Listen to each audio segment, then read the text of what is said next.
Vamos a continuar con la siguiente ponencia, es del compañero Rodrigo Beche, de aquí, de la Facultad de Filosofía y Letras de la UNAM. Su ponencia se titula América, Tierra del Futuro Pasado, las filosofías decoloniales del siglo XVI ante la filosofía de la historia. Adelante. Muchas gracias, Valeria, por darme la palabra. Bueno, en el cartel así aparece el nombre de la ponencia. Ya pues terminándola de escribir le hice algún ajuste. Entonces quedó como América, Tierra del Futuro Pasado, las utopías decoloniales del siglo XVI ante la filosofía de la historia.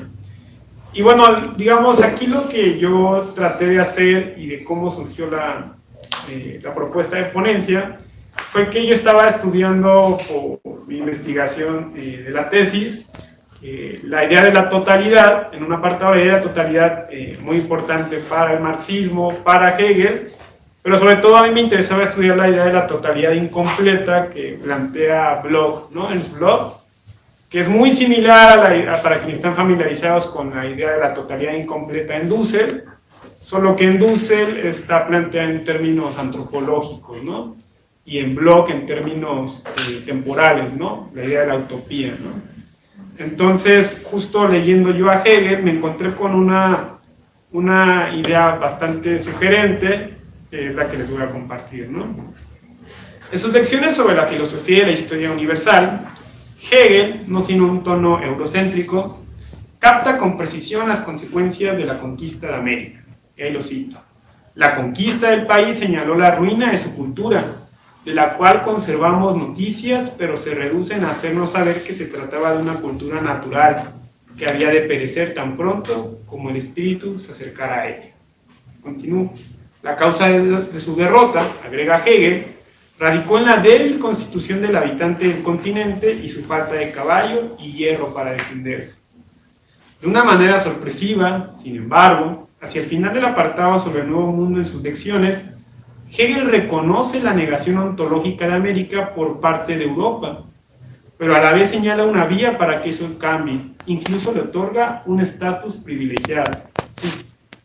América, al ponerse en contacto con nosotros, había dejado ya de ser en parte, y ahora puede decirse que aún no está acabada de formar. Por consiguiente, América es el país del porvenir. América debe apartarse del suelo en que hasta hoy se ha desarrollado la historia universal. Lo que hasta ahora acontece aquí no es más que el eco del viejo mundo y el reflejo de la ajena vida. Mas como país del porvenir, América no nos interesa, pues el filósofo no hace profecías. En el aspecto de la historia tenemos que vernosla con lo que ha sido y con lo que es. En la filosofía, empero, con aquello que no solo ha sido y no solo será, sino que es y es eterno, la razón, y ello basta. América dejó de ser a partir del momento en que estuvo obligada a reflejar la vida del viejo mundo, pero todavía no se ha terminado de formar y ahí reside su oportunidad. América es el continente del futuro en tanto se aparte del curso que hasta ese momento ha seguido la historia universal, es decir, el camino de la colonización. Pero para Hegel esta brillante intuición no puede ser desarrollada más. El futuro le está velado al filósofo. Propongo leer esta sugerencia de Hegel con él y contra él. Considero que, en efecto, América es tierra del futuro, o mejor dicho, lo ha sido desde el siglo XVI. El futuro no necesariamente es posterior al presente, solo lo es en el esquema de la historia de salvación proveniente de Orígenes y San Agustín, y que posteriormente sería secularizado en la modernidad por medio de la noción de progreso. Si concebimos el proceso histórico desde una filosofía de la historia distinta a la de la modernidad, es decir, a partir de una que, en primer lugar, reconozca que, cito, la mayoría del pasado es futuro interrumpido, futuro en el pasado, como apuntaba el filósofo Ernst Bloch, y en segundo lugar, identifique la coexistencia de múltiples temporalidades, entonces es posible localizar en la historia distintas utopías frustradas que animaron en más de una ocasión distintas rebeliones y revoluciones, cuya esperanza se mantiene latente y aguardando a ser recuperadas por nuevos movimientos políticos. Desde esta perspectiva, el filósofo y el historiador sí pueden pronunciarse sobre el futuro, o mejor dicho, sobre el futuro pasado. A partir del siglo XVI, en las distintas utopías es posible rastrear los futuros pasados que navegaban a contracorriente de la historia proveniente del Atlántico. En las reformas propuestas por el obispo Vasco de Quiroga, o antes en el proyecto político de Bartolomé de las Casas y la utopía milenarista de los franciscanos de México, son rastreables elementos utópicos de un proyecto alternativo al hegemónico, inspirado ciertamente en las comunidades cristianas primitivas, pero también en las americanas. En este sentido, la filósofa María Cristina Ríos Espinosa ha propuesto invertir la hipótesis acerca de que las utopías en América fueron la puesta en práctica de las europeas. Adopto esta premisa para releer la originalidad de los futuros pasados de las utopías decoloniales del siglo XVI y no concebirlas únicamente como reproducciones de las imaginadas en Europa, aunque centro mi atención en dos: la utopía andina y la aparición de la Virgen de Guadalupe. Para los incas, la conquista representó una catástrofe. A partir de la aprehensión y muerte del Inca Atahualpa en 1533, aunado a las muertes producidas por las epidemias y posteriormente las inhumanas jornadas de trabajo, se origina el trasfondo traumático. A ese cataclismo, llamado por ellos Pachacuti, Huamán Poma lo escribiría como una fuerza telúrica, un tránsito a otra edad y a la inversión del estado de cosas.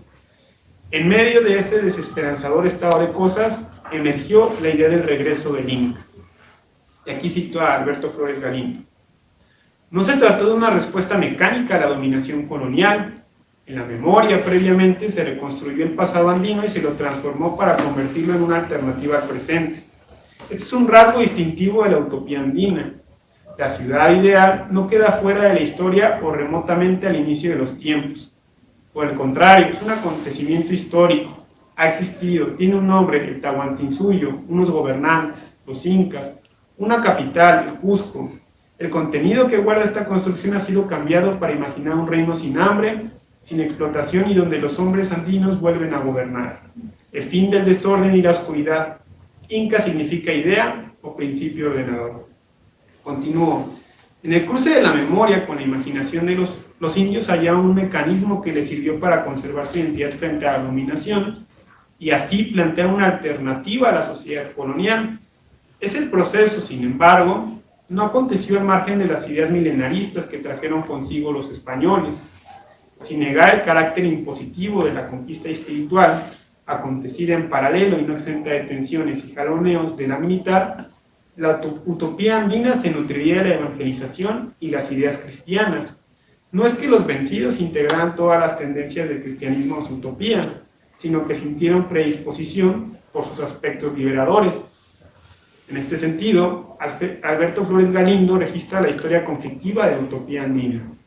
Cito: tan enrevesada y múltiple como la sociedad que la ha producido, resultaba de un contrapunto entre la cultura popular y la cultura de élites, la escritura y los relatos orales, las esperanzas y los temores. La utopía en los Andes alterna periodos álgidos donde confluye con grandes movimientos de masas, seguidos por otros de postergación y olvido. No es una historia lineal. A partir de este proceso de codigofagia, entendido por Bolívar Echeverría como el proceso semiótico de transformación del código de los dominadores a partir de la asimilación de las ruinas del código destruido, o de circulación cultural, explicado por el historiador Carlo Ginzburg como el proceso de influencia recíproca entre la cultura subalterna y la cultura hegemónica, entre la cultura andina y la cultura de la cristiandad emergieron las utopías andinas con la intención de negar el orden colonial. Aquí reside su originalidad, bien captada por Flores Galindo, y lo cito otra vez. Los personajes podrán ser los mismos, Cristo, el Espíritu Santo, el Rey, pero el producto final es inconfundiblemente original. América no realiza solo las ideas de Europa, también produce otras. Sí. La primera mención de la idea del regreso del Inca corresponde a Gonzalo Pizarro en 1548, a quien llamaron Inca diferentes tribus de indios cuando encabezó una rebelión contra la corona. La creencia en que se restablecería la monarquía incaica cobró mayor fuerza en el diseño de 1560 al circular la idea de que Carlos V pensaba abandonar las Indias y dejar a un monarca nativo que le rindiera cuentas a España. Posteriormente, el Inca Garcilaso de la Vega, en las dos ediciones de sus comentarios reales, de 1607 y 1619 respectivamente, sería el encargado de difundir la utopía andina, retomada después en la segunda mitad del siglo XVII y el siglo XVIII por distintos miembros de la aristocracia indígena, quienes anunciaban y a veces pretendían encarnar el regreso del Inca en términos mesiánicos, con el propósito de reclamar su legítima corona contra el imperio que les había sido arrebatada al decapitar a Tupac Amaru I y quebrar las reglas de sucesión.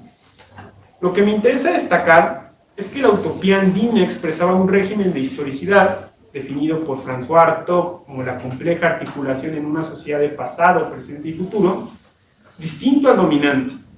A partir de la circulación entre la cultura andina y la cultura de la cristiandad, produjeron un pasado ciertamente idealizado que permitía proyectar una alternativa al orden colonial y dotar a los indígenas de esperanza en un futuro distinto.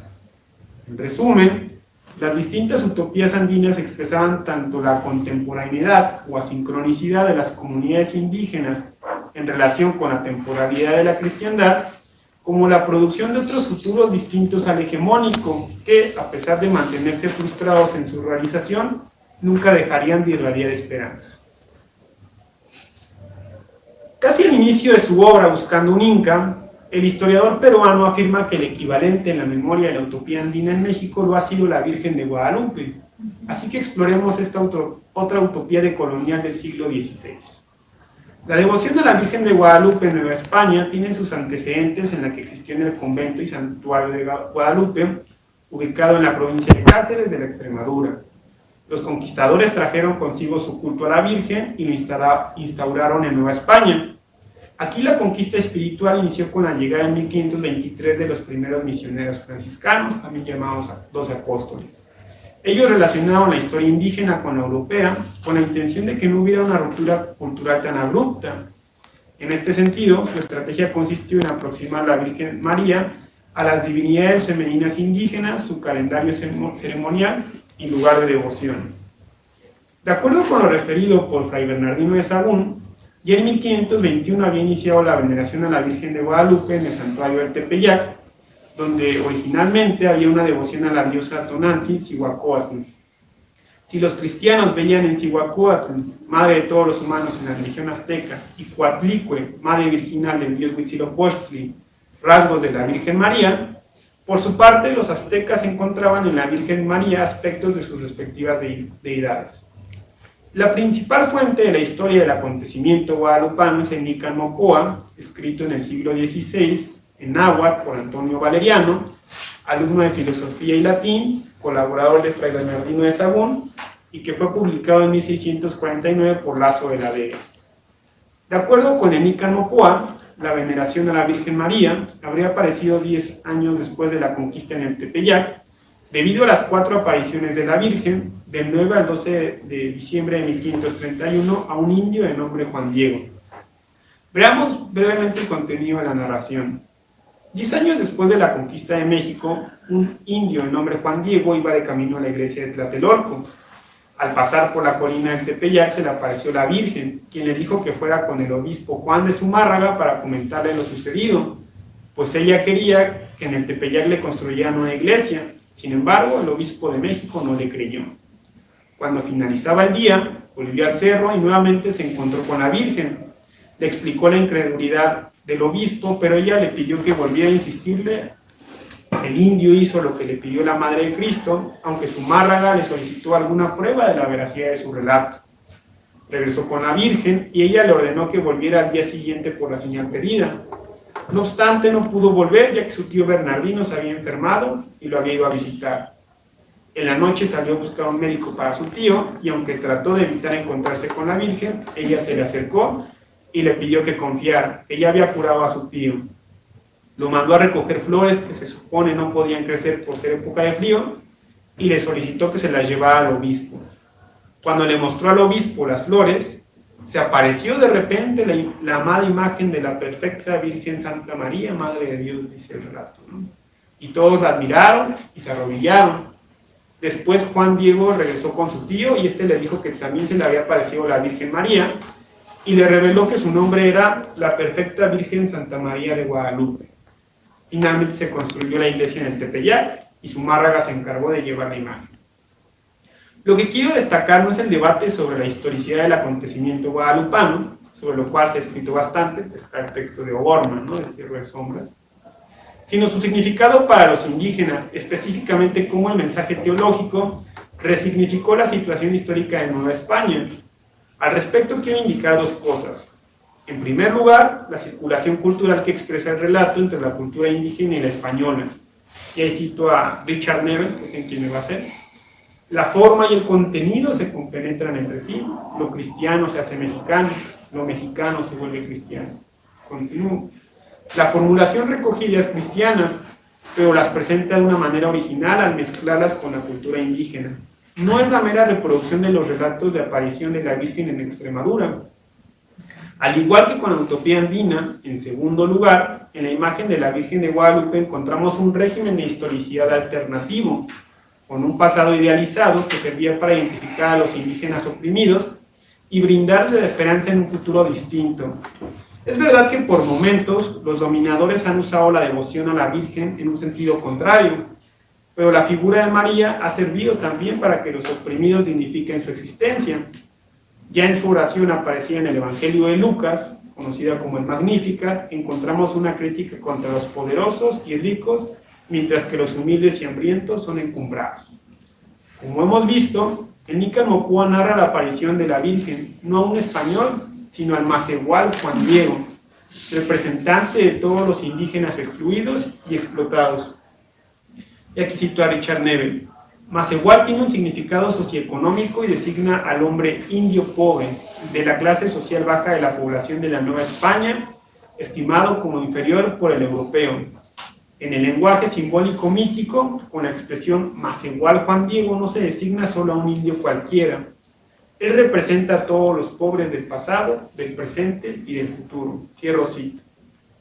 Pienso que Nícar Mocúa contiene una teología de la liberación dirigida a los indios excluidos. Les ofrece esperanza en una sociedad nueva, donde el indio recobre su dignidad y sus derechos. Así, el mensaje de liberación de esta utopía decolonial abarca múltiples dimensiones, y cito a Neville. La liberación político-económica a través de un nuevo orden de vida que traería consigo salud y salvación. En la liberación socioecológica, por medio del restablecimiento de la dignidad y los derechos humanos de los pobres y oprimidos obligados a callar. En la liberación de la opresión sexual de las naturalezas femeninas y masculinas maltratadas, mediante la rehabilitación de la dignidad personal perdida por parte de la Virgen María del Tepeyac. En la liberación religiosa de Dios, concebido unilateralmente como masculino. En cuanto a los componentes masculinos del Dios de los cristianos, se añadirían los femeninos, incorporados por la María del Tepeyac, y al mismo tiempo se añadiría el aspecto personal al Dios de los indios. Cierro cita. No sin razón, la Virgen de Guadalupe fue el estandarte de múltiples rebeliones durante la época colonial, entre las que se encuentran las luchas por la independencia de México, con los padres Miguel Hidalgo y Costilla y José Morelos y Pavón levantando su imagen. Concluye. Para Hegel, América era tierra del futuro, siempre y cuando se apartara de la llamada historia universal. A partir de una mirada neurocéntrica y una filosofía de la historia capaz de reconocer la confluencia de múltiples temporalidades y que tiene como dimensión primigenia del tiempo al futuro, es posible rastrear las huellas de otros futuros interrumpidos en el pasado. El régimen de historicidad colonial de la cristiandad ciertamente era el dominante, pero no el único. A partir de una recepción activa y creativa de la cultura cristiana, los indígenas produjeron otras ideas, otros regímenes de historicidad condensados en utopías que rememoraban un pasado idealizado, pero que les servía para soñar con una alternativa a la sociedad colonial. Las utopías andinas y la devoción a la Virgen de Guadalupe fueron utopías decoloniales que dotaban de esperanza a los oprimidos y los animaban a rebelarse más de una vez contra el orden colonial. Contra Hegel y la filosofía y la historia de la modernidad, que lo tiene como uno de sus máximos exponentes, consideramos que América ya era tierra del futuro desde el siglo XVI, pero eso quedó invisibilizado por la teología de la historia proveniente de España, y que posteriormente sería borrada en términos seculares por la filosofía de la historia universal. Reinhard Koselleck, ha apuntado que el concepto de progreso permitió alinear en un mismo sentido las múltiples historias de las sociedades colonizadas y concebirlas en una temporalidad lineal, pasado, presente y futuro, donde quedarían excluidos quienes no estuvieran a la vanguardia técnica y económica del proceso. No obstante, en las utopías decoloniales encontramos otros regímenes de historicidad que por momentos pretendieron disputar al hegemónico. Ese futuro interrumpido en el pasado, ese futuro descolonizado de la utopía andina y la Virgen de Guadalupe, todavía no es y espera activamente su realización. Gracias.